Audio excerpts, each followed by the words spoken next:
fitnah apa dah ni? Apa support sikit? Kalau semua di sini tak ada di sini tak jadi konten ni. Dia buat apa kamu? Dia buat apa kamu? Dia buat apa kamu? Bukan dia live ke apa kan, tapi high privacy jaga. Waktu tu saya tengah tangan kat belakang tengah Pergi mampus dengan motormu.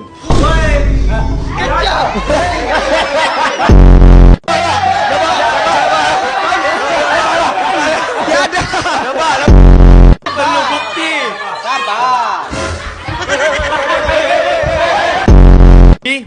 Okey, bukti saya adalah ini fitnah. Apa benda kau ni? Ada bukti. Ada bukti. Okey.